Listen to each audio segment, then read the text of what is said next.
하나님의 말씀은 창세기 37장 12절에서 28절까지 말씀입니다.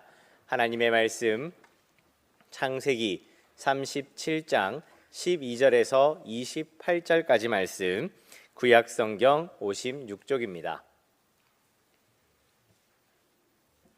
창세기 37장 12절에서 28절까지 말씀 제가 받들어 읽겠습니다. 그의 형들이 세겜에 가서 아버지의 양떼를 칠 때에 이스라엘이 요셉에게 이르되 내 형들이 세겜에서 양을 치지 아니하느냐, 너를 그들에게로 보내리라. 요셉이 아버지에게 대답하되 내가 그리하겠나이다. 이스라엘이 그에게 이르되 가서 내 형들과 양떼가 다 잘 있는지를 보고 돌아와 내게 말하라 하고 그를 헤브론 골짜기에서 보내니 그가 세겜으로 가니라. 어떤 사람이 그를 만난즉 그가 들에서 방황하는지라. 그 사람이 그에게 물어 이르되 내가 무엇을 찾느냐. 그가 이르되 내가 내 형들을 찾으오니 청하건대 그들이 양치는 곳을 내게 가르쳐 주소서. 그 사람이 이르되 그들이 여기서 떠났느니라. 내가 그들의 말을 들으니 도단으로 가자 하더라 하니라. 요셉이 그의 형들의 뒤를 따라가서 도단에서 그들을 만나니라. 요셉이 그들에게 가까이 오기 전에 그들이 요셉을 멀리서 보고 죽이기를 꾀하여 서로 이르되 꿈꾸는 자가 오는도다. 자, 그를 죽여 한 구덩이에 던지고 우리가 말하기를 악한 짐승이 그를 잡아먹었다 하자.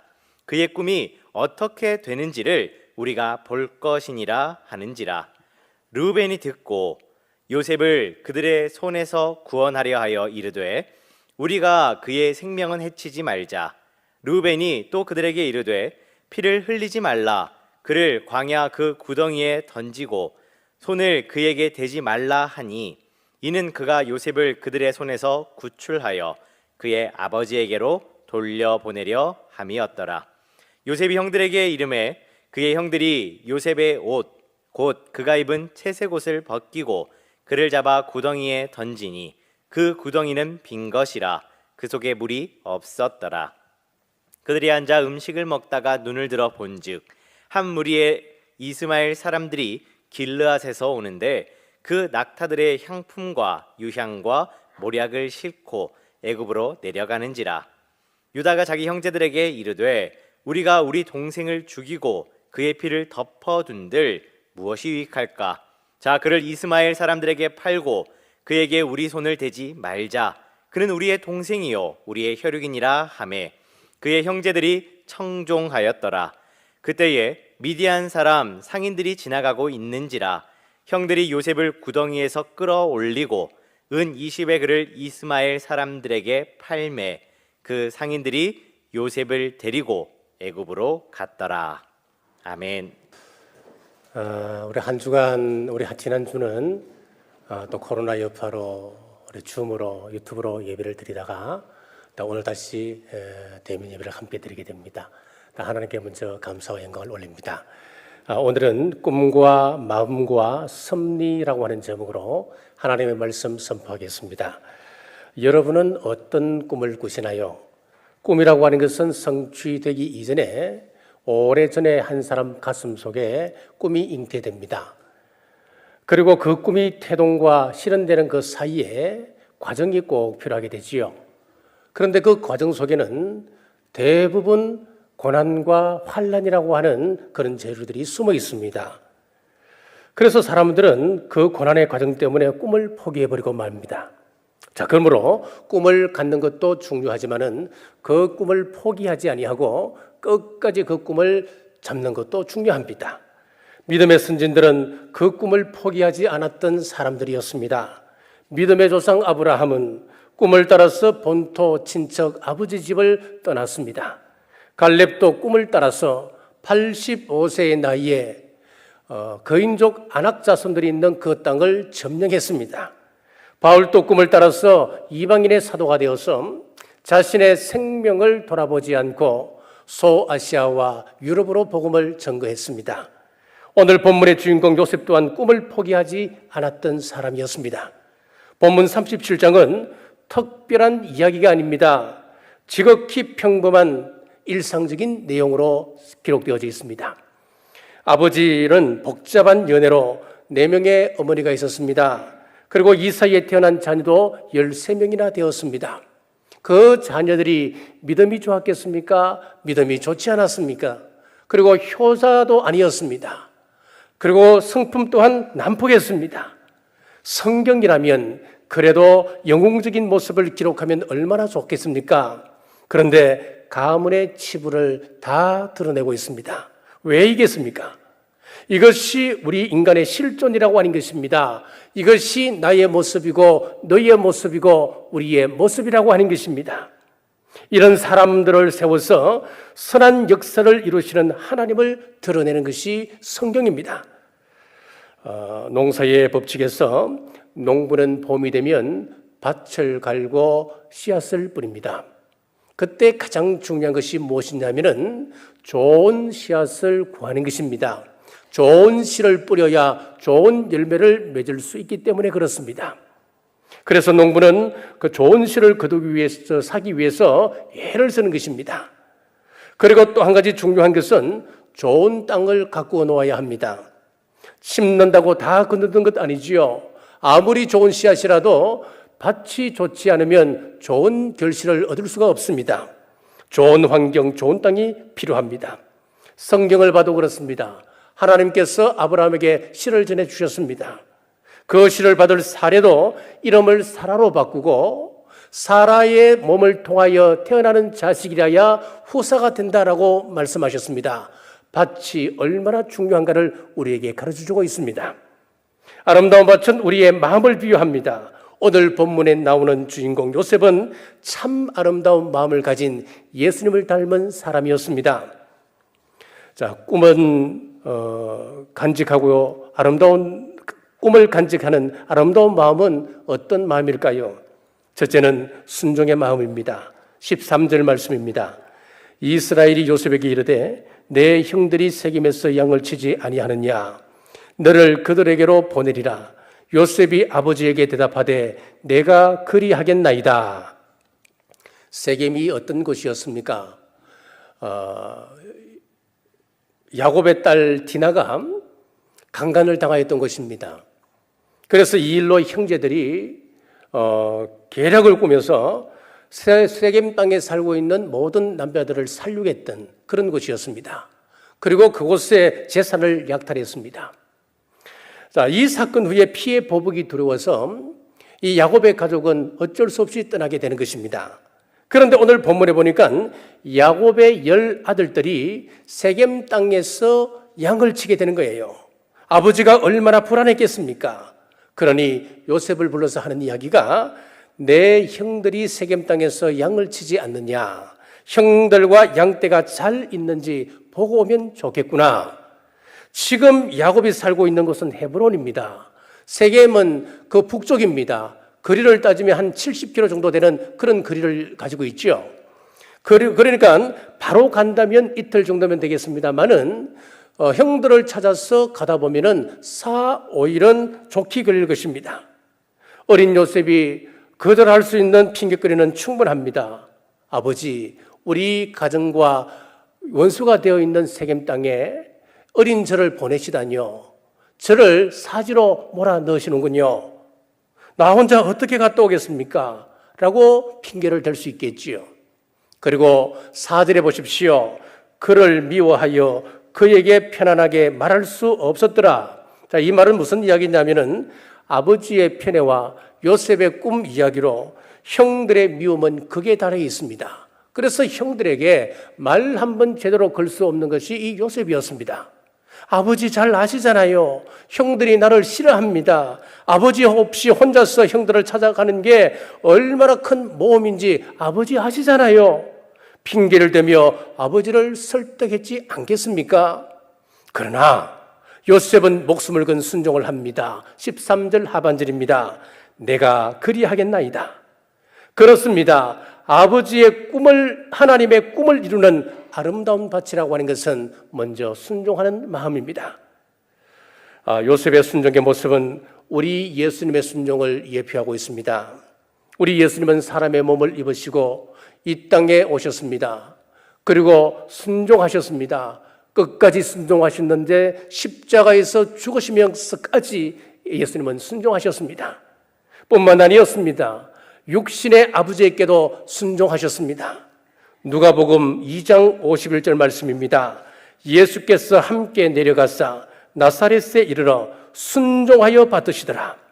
아버지 앞에 그는 순종하는 효자였습니다. 히브리서 5장 8절에서 9절에 이런 예수님에 대해서 증거하고 있습니다. 그가 아들이시면서도 받으신 고난으로 순종함을 배워서 온전하게 되셨은즉 자기에게 순종하는 모든 자에게 영원한 구원의 근원이 되시고, 우리 예수님은 하나님이십니다. 예수님은 성령님이십니다. 하나님의 본체이신 우리 예수님께서 뭐 더 배울 것이 있겠습니까? 그런데 우리 예수님은 순종하셨다 그랬습니다. 2주 전에 제가 드린 말씀이 있습니다. 하나님께서 우리를 변화시키실 때에 성경을 보면 공통적으로 사용하는 방법이 무엇이냐면은, 첫째는 예수 그리스도로 하여금 먼저 모범을 보이시게 하고, 두 번째는 성령님께서 각 사람 마음에 역사하셔서 그것을 순종하도록 이끄신다 그랬습니다.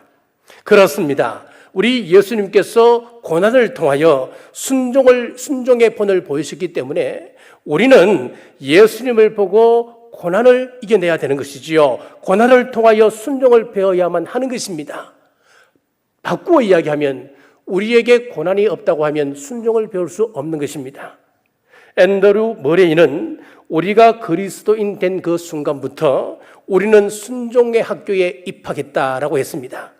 여러분, 내게 어떤 말씀을 주시든지 그 말씀이 내 마음에 들든 아니든, 좋은 일이든 싫은 일이든 요셉처럼 내가 그리하겠나이다 순종하는 우리 모든 성도들 되시길 주님의 이름으로 축복합니다. 둘째는 성실한 성품이었습니다. 16절에서 17절입니다. 그가 이르되 내가 내 형들을 찾아오니 청하건대 그들이 양치는 것을 내게 가르쳐 주소서. 그 사람이 이르되 그들이 여기서 떠났느니라. 내가 그들의 말을 들으니 도단으로 가자 하더라 하니라. 요셉이 그의 형들의 뒤를 따라가서 도단에서 그들을 만나니라. 요셉이 험한 광야를 지나서 형들이 범죄했던 세겜 땅에 도착했습니다. 보니까 형들은 이미 떠나고 없었습니다. 이때 요셉이 취할 수 있는 행동은 그냥 돌아오면 되지 않겠습니까? 아버지가 세겜에 가서 알아보라 했으니까 아버지께 돌아가면 되는 것입니다. 돌아가서 아버지께서 염려하던 일이 세겜에서 일어나지 않았습니다. 다른 곳으로 떠났다고 이야기합니다. 아버지 편안한 마음을 가지고 계시지요. 그러면 끝날 수 있는 일입니다. 그러나 요셉은 여기서 다시 형들을 찾아 났습니다. 아버지가 심부름을 시킨 그 본래 있듯이 형들의 안부를 묻는 것임을 알고 형들을 찾아 도단으로 갔습니다. 여기서 우리는 요셉의 성실한 성품을 볼 수가 있습니다. 남들이 자기를 질투하고 미워해도 오직 자신의 일을 묵묵히 수행해 나가는 것입니다. 그렇습니다. 우리도 마찬가지입니다. 어려운 일을 당합니다. 오해를 삽니다. 이유 없는 미움을 당하기도 합니다. 그때 요셉처럼 아버지의 마음을 헤아리는 것입니다. 나를 향한 하나님의 의도, 하나님의 마음이 무엇인가를 묻고 성실하시길 주님의 이름으로 축복합니다. 세겜 땅에서 형들이 없는 것을 보고 요셉이 취한 행동을 보십시오. 15절입니다. 어떤 사람이 그를 만난 적 그가 들에서 방황하는지라.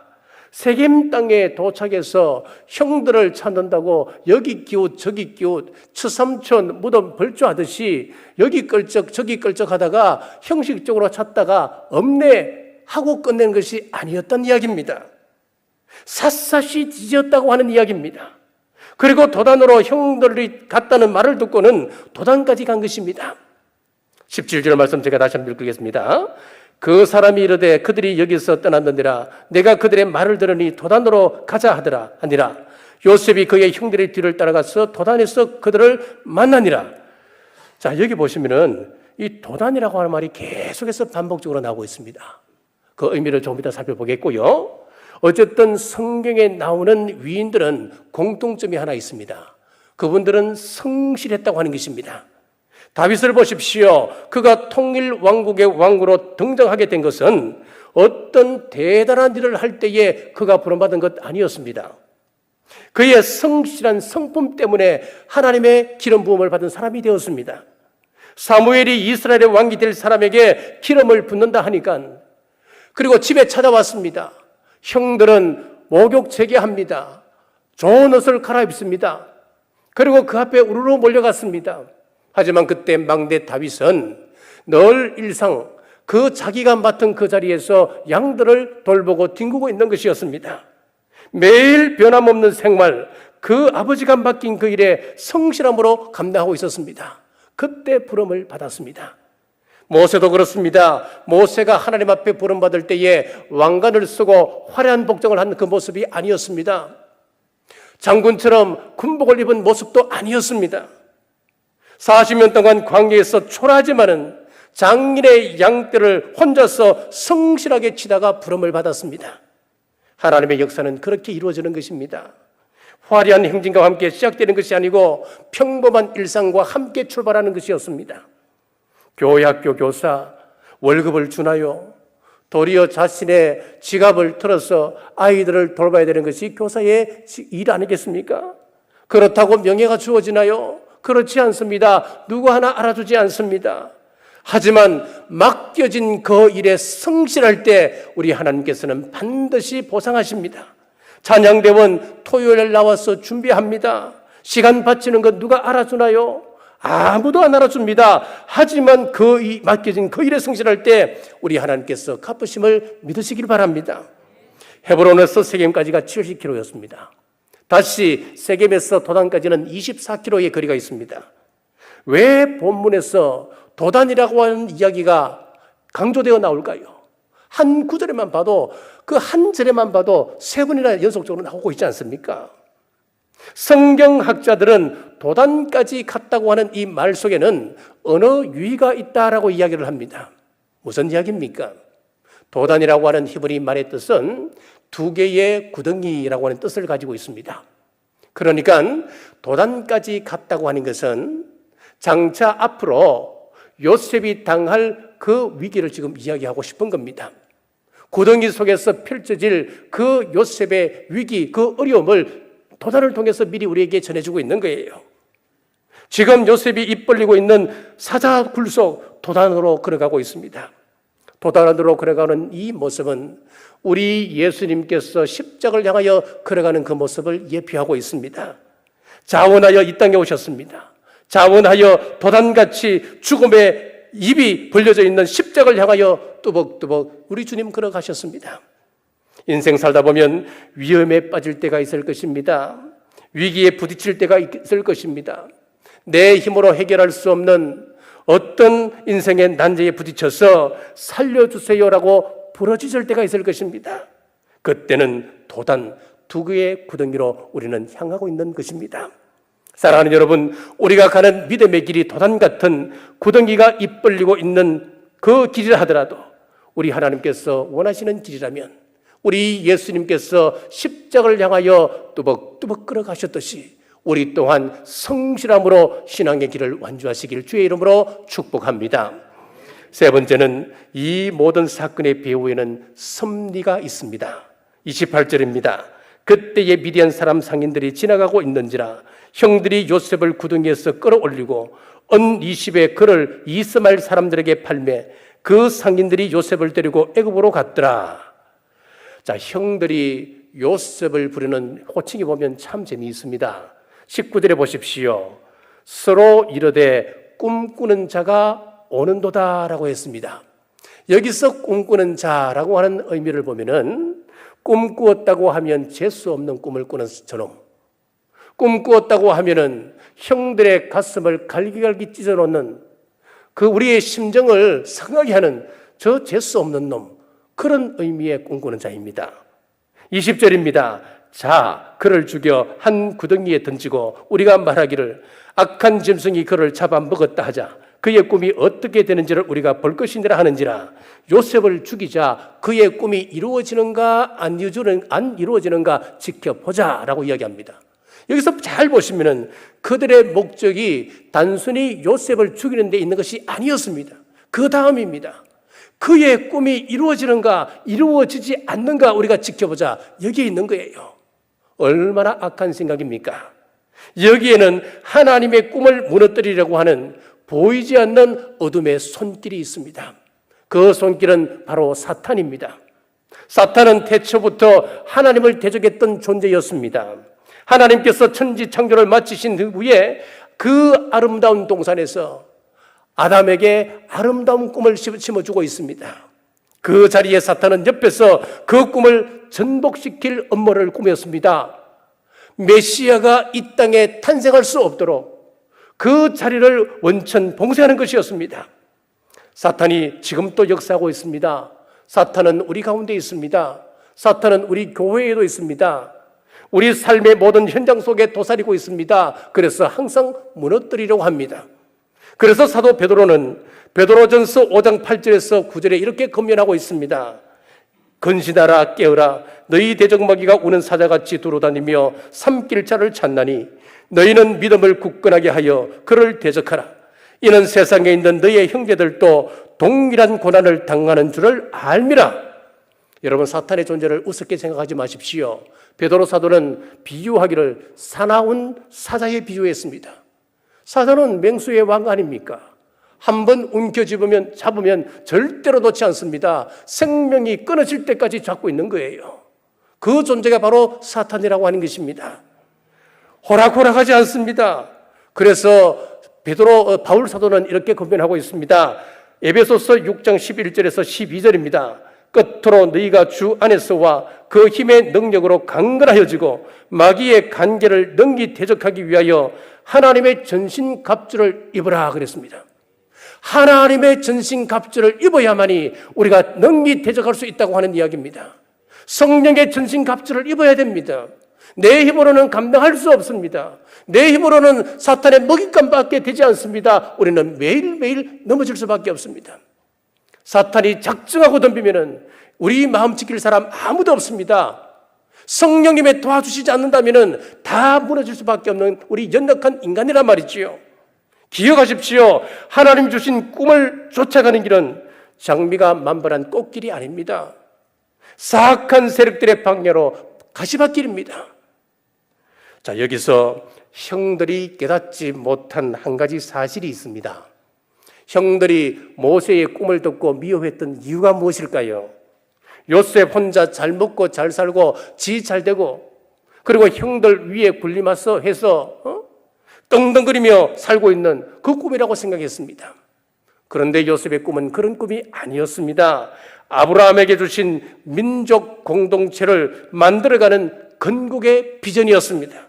메시아가 오실 터전을 건국하는 마련하는 그런 비전이었습니다. 그러므로 요셉을 죽이는 것은 자기를 죽이는 것이고 우리 가문을 죽이는 것이고 우리 민족뿐만 아니라 인류를 죽이는 것이었습니다. 최근에 비기독교인들이 반기독교화되어서 그 공격이 독해지고 점점 조직화되어지고 있습니다. 이런 현상에 대해서 여러분 당황해할 필요가 없습니다. 마지막 때가 되면은 공격하는 것 당연합니다. 마땅합니다. 충분히 우리가 그 문제에 대해서는 이해할 수가 있습니다. 그런데 기가 막힌 것은 어둠의 영들이 교회에 들어와서 교회가 교회를 공격하게 만듭니다. 교인이 교회를 공격하게 만듭니다. 우리가 못하는 것, 저 교회가 하는 것 얼마나 감사한 일입니까? 우리는 칭찬하고 그 교회를 격려해 줘야 되지 않겠습니까? 저 교회는 사회운동을 열심히 하는 교회다. 우리가 못하면 격려해 줘야지요. 저 교회는 기도하는 교회, 전도를 열심히 하는 교회, 그러면 격려하고 지지하고 세워줘야 마땅하지 않습니까? 교회가 서로 세워주고 지지하고 축복하는 문화가 되지 아니하면은 한국 땅에서 한국 교회는 발 디딜 틈이 없는 거예요. 우리가 발 딛고 우리가 이 땅에 설 곳이 없어지게 되는 것입니다. 사탄에게 이용당하는 것 억울한 일입니다. 우리 개인적으로도 마찬가지입니다. 하나님의 자녀가 되어서 수십 년 신앙생활을 하고도 여전히 마귀의 그 종로로 타고 있다면 억울한 일입니다, 여러분. 우리 성령님처럼 살리고 지지하고 격려하는 우리 교회 되시기를 주님의 이름으로 축복합니다. 거룩한 꿈을 좌절시키려는 사탄의 방해에도 불구하고 우리 하나님께서 만들어 가시는 역사를 보십시오. 22절입니다. 르우벤이 듣고 요셉을 그들의 손에서 구원하려 하여 이르되 우리가 그의 생명을 해치지 말자. 형제 가운데 가장 큰 형인 르우벤이 그 형제들에게 이야기합니다. 요셉을 죽이지 말자. 르우벤이 평소 큰 형으로서 요셉을 사랑하고 요셉을 위했던 사람이었습니까? 아니었습니다. 그도 다른 형제들처럼 이 요셉에 대해서 심히 요셉을 미워했던 사람이었습니다. 그런데 하나님께서 그 마음을 감동시키시니까 그가 이렇게 변하는 것입니다. 이제 르우벤이 자리를 비웁니다. 이 요셉을 옷을 벗기고 물 없는 웅덩이 속에 던져버렸습니다. 마침 그 시에 미디안 상인들이 지나가고 있었습니다. 그것을 본 유다가 이야기합니다. 우리가 그 피를 묻힌들 무슨 유익이 있겠느냐? 이 동생 요셉을 죽이지 말고 저 상인들에게 팔아버리자. 그것 또한 요셉을 살리기 위한 요령이었습니다. 여러분, 어떻게 유다가 이렇게 말을 할 수 있을까요? 평소에 그가 사랑이 많았던 사람일까요? 아니었습니다. 다른 형제와 똑같이 요셉을 미워했던 사람이었습니다.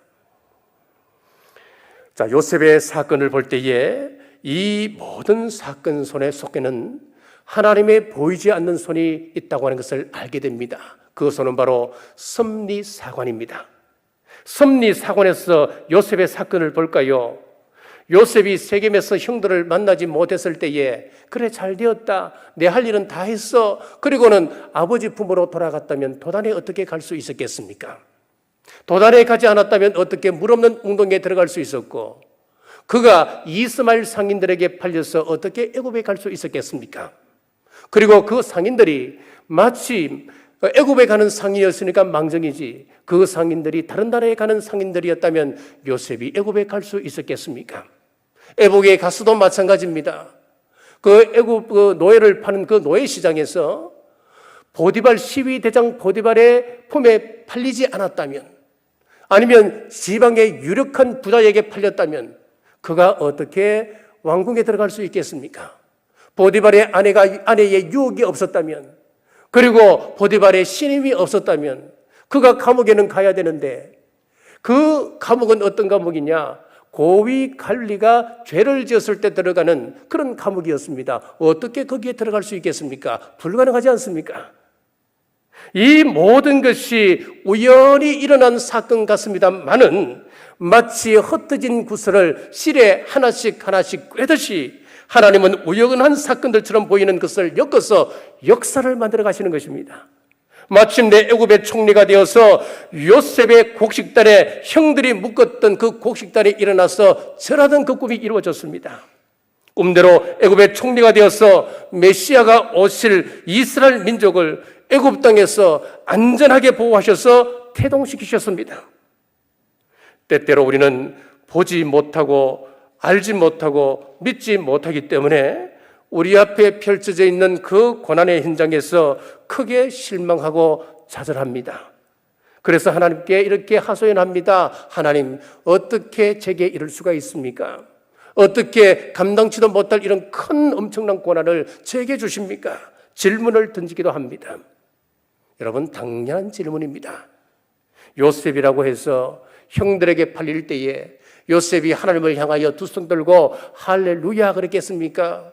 드디어 하나님께서 내 꿈을 이렇게 이루어 가시는가 보다, 하나님 감사합니다, 그렇게 끌려갔겠습니까? 아니었습니다.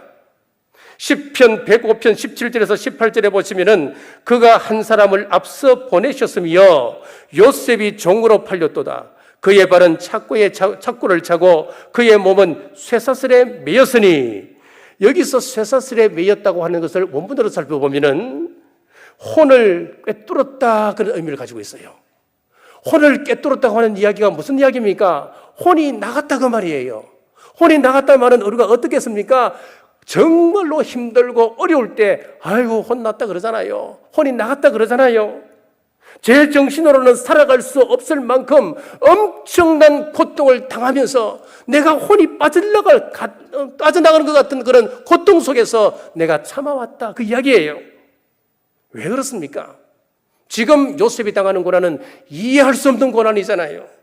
만방에 높아지는 꿈 한 번만 꾸도 우리가 흥분 속에 살아갈 텐데 두 번이나 그 꿈을 꾸고 지금 이런 일을 당했단 말이잖아요. 존 버니슨 거장들과의 저녁 만찬이라고 하는 책에 보면은 이런 내용이 나옵니다.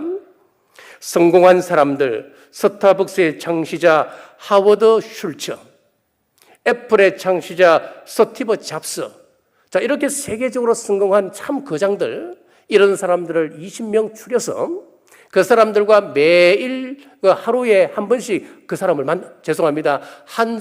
하루에 한 번씩을 만나서 저녁 만찬을 하는 거예요. 딱 한 번씩을 만나서 만찬을 하면서 당신의 성공 비결이 무엇입니까? 인터뷰한 내용이에요. 그러면서 20명의 그 인터뷰를 한 거예요.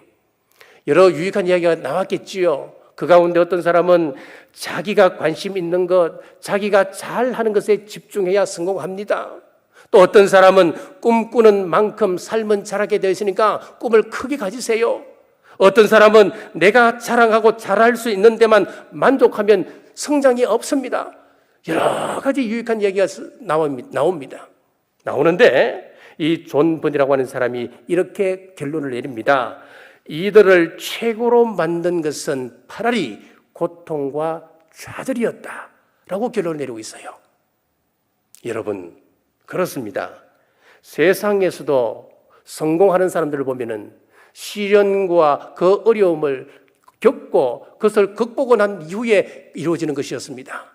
그렇다면 하물며 우리 하나님의 사람들이 하나님의 비전을 품고 살아가는데 사탄이 가만히 있겠습니까? 고통과 시련과 좌절과 눈물은 당연한 거예요. 가혹한 시련이 앞을 가로막을 때에 우리 하나님의 선하심과 섭리를 믿고 불평보다는 감사하는 우리 모두 되시길 주님의 이름으로 축복합니다. 말씀의 결론을 맺겠습니다. 어려움이 올 때에 결론을 미리 알고 보시면은 상황에 매몰되지 아니하고 우리는 내 마음을 다시 사로잡고 세워나갈 수가 있습니다. 고통과 어려움 속에서 이 속에는 하나님이 분명히 살아계시고 지켜보시며 이 사건을 지금 엮어가고 계신다. 이 섭리사상은 분명한 결론입니다. 이렇게 결론을 미리 두시고 말씀이 임할 때 순종하십시오. 그리고 요셉같이 하나님 주신 꿈이 이루어질 때까지 성실함으로 감사함으로 그것을 감당해 나가는 우리 모든 성도님들 되시길 주님의 이름으로 축복합니다. 기도하겠습니다. 하나님, 은혜를 감사합니다. 지난 한 주간 우리가 얼마나 내 마음을 지키고 살았는지 뒤돌아보면 순간순간 마음을 빼앗기고 살았음을 고백합니다. 오늘 말씀이 우리에게 역사할 때 다시 마음을 지키길 결단합니다. 말씀에 순종하는 마음을 주옵소서. 하나님 주신 꿈이 이루어질 때까지 하나님의 섭리하심이 있음을 믿고 좌절하지 않고 끝까지 성실하게 하옵소서. 코로나19로 힘든 이때 하나님께서 은혜 주시고 눈동자같이 지키셔서 추가 확진자가 나오지 않도록 은혜 베푸심에 감사합니다. 우리 교회가 이 사태가 종식될 때까지 더욱 철저히 관리하고 우리 개인들도 지혜롭게 잘 대처하게 하옵소서. 이번 일을 겪으며 많은 감사의 조건이 생겼습니다. 보건소에서 조용히 일을 처리해 주어서 방송 타지 않도록 해주셔서 감사합니다. 검사받은 성도님들 가운데 한 사람도 양성 판정받지 않도록 하심을 감사합니다. 땅 위의 선제적 조치에 단 한 분도 불평하지 않음도 감사합니다. 이 가운데서도 유튜브 방송이 생활화되어 예배와 기도회가 끊이지 않도록 하심 감사합니다. 현장 예배를 더 사모함을 감사합니다. 심칠저 집사님, 박기자 집사님 회복시켜 주셔서 감사합니다. 하나님께 영광 올립니다. 원치 않는 질병으로 고통 가운데 있는 환우들이 있습니다. 주님 권능의 손으로 안수하실 때 깨끗하게 치유하시고 그 가정에 평안을 주옵소서. 백신 접종을 앞두고 많은 분들이 부작용을 걱정합니다. 불꽃 같으신 눈동자로 지켜주셔서 조금의 염려스러운 일 일어나지 않도록 역사하여 주옵소서. 다시 오실 예수님 이름으로 간절히 기도드리옵나이다. 아멘.